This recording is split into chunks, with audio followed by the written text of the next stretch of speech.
Hello, I'm Uzair from SF Digital Studios and thanks for joining in. In this video, I'm going to show you how to set up your first YouTube video ads sequencing campaign. Now, these sequencing campaigns have been going on since 2018 and they're a great way to target your audience. So, you could have a video for the top of your funnel audience, middle of the funnel, and bottom of the funnel. And the beauty is, as the name suggests, it's a sequence, so they go one after the other.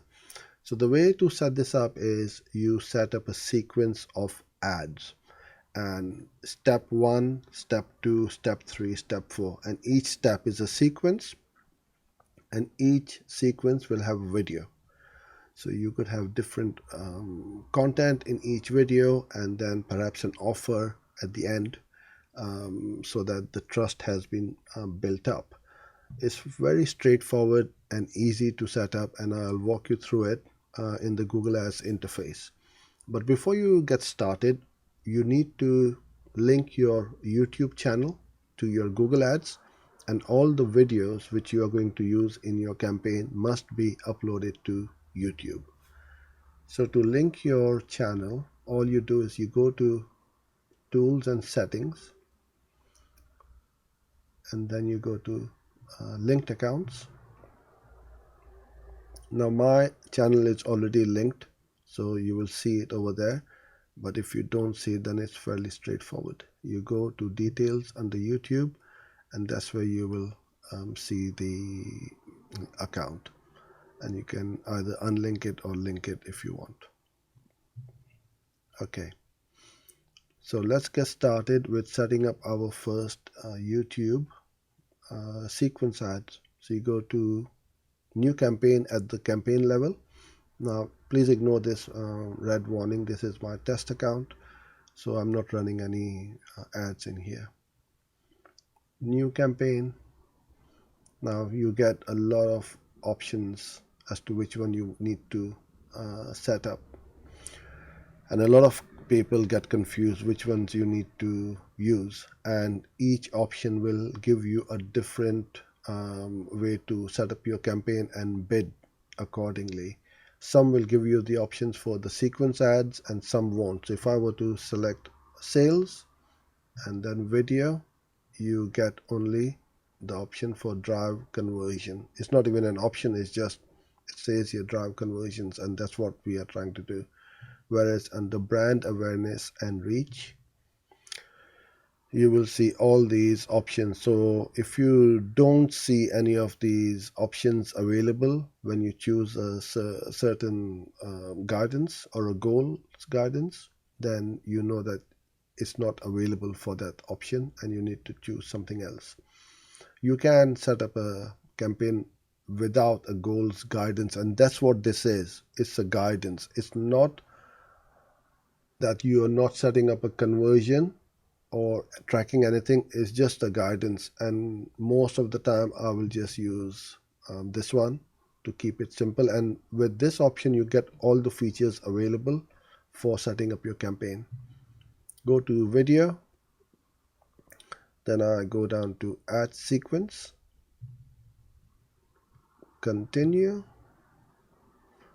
enter the name of your campaign, set up your bidding strategy. You will have two options. One is the target CPM, which is the target cost per thousand, or the maximum CPV. As I don't have any data over here, I would recommend that you start off with CPV. Once you've got data in your campaigns, then you can switch over to the target CPM. Initially, if you start with that, you may find that your ads aren't getting any impressions, and then you might get frustrated as to these things don't work. It's not that, it's just that the bids are too low. So I would start with that. Then you have the daily option or the campaign total. I tend to use the daily amount, so I know how much I'm spending per day. You can set up the start and end date if it's for a particular campaign or a duration. Under networks, you don't get any choice because these are all grayed out. Your ads will only show up on YouTube videos.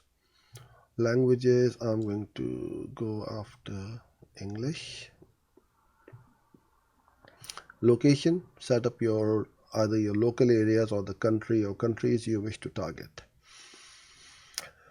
In here, you will see that there's only demographics and audiences available. You don't have the option to use placements or keywords. So under demographics, you can choose whichever ones you wish to target, and under audiences, you will then get all these various options.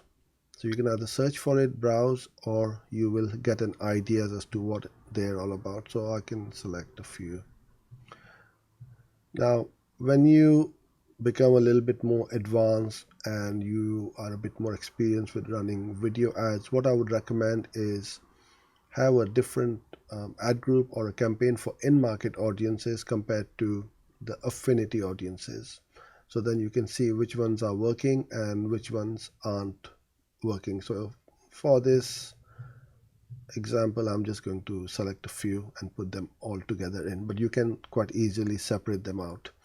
Or you can also target custom affinity audience, which is a great way to target your audience by using interest and URLs or places. You can enter them in and set them all up.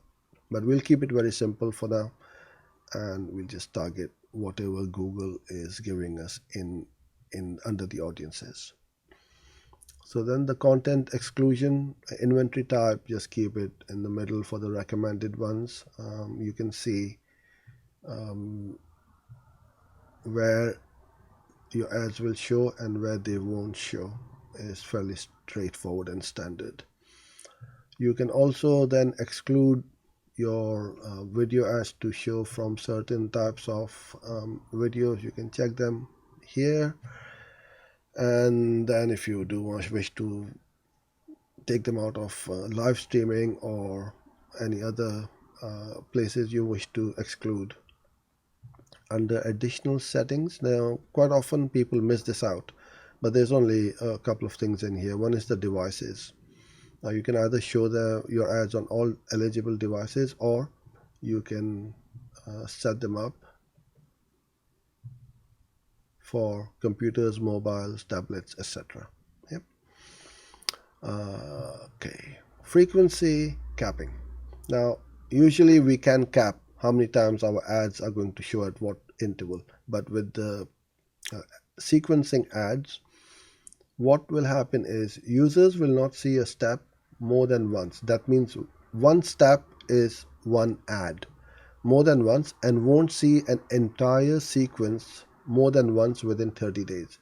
So let's say you got a 5-step sequence. So you got 5 ads in your campaign, you've got 5 ad groups, and as per this, they will be spread out. So each ad will potentially be shown after every 6 days. So you won't be bombarding your audience with lots and lots of ads. They will only be shown once in 30 days. As schedule, you can select your days or what days of the week you wish to show your ads and the time. I tend to run it all days and all the time. So now we've got all our campaign settings set up.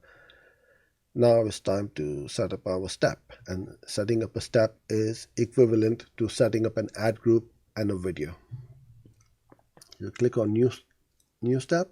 What I tend to do is I would put in the video name or the video title.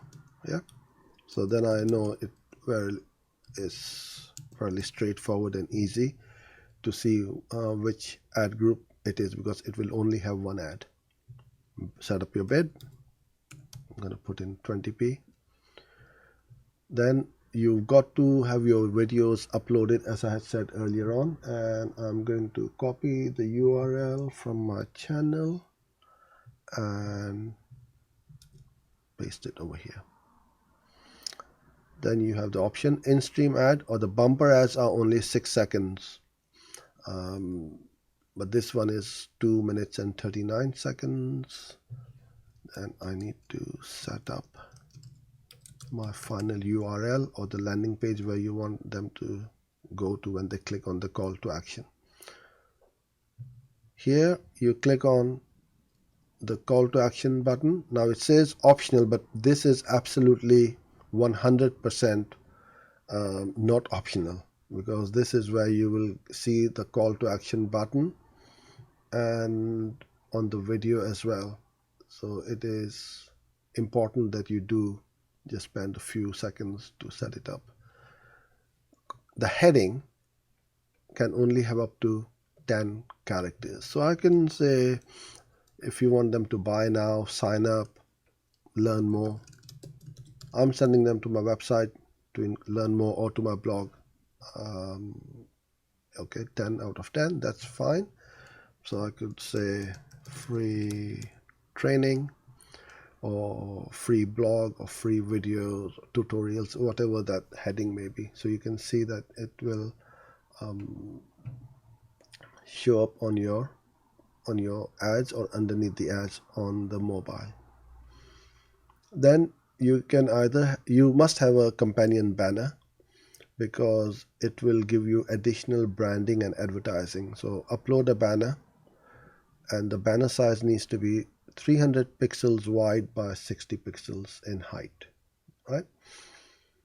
And you name the ad. So the ad name and the ad group name could be the same, because they're actually the same thing.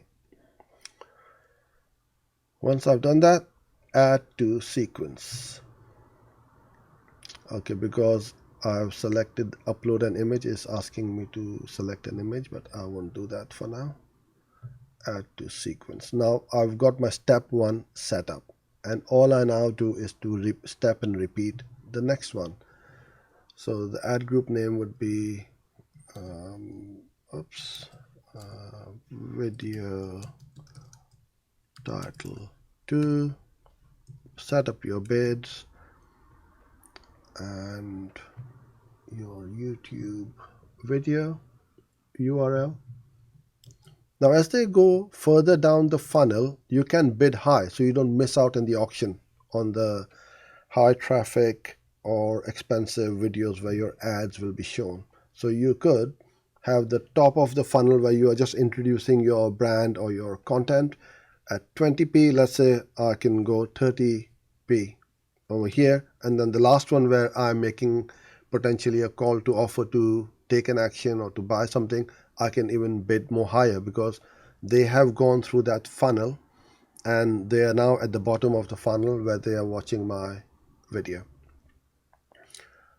These are all done.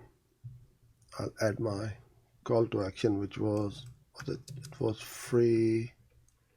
No, it was learn more. And this was free training. Title is, ad name is there, add to sequence. And then you keep on repeating it. You can have as many as you want, but don't do too many. I would say no more than 5 is a good number. And then see where the drop off is, where the view rate is dropping, and so on. And then you go save, continue.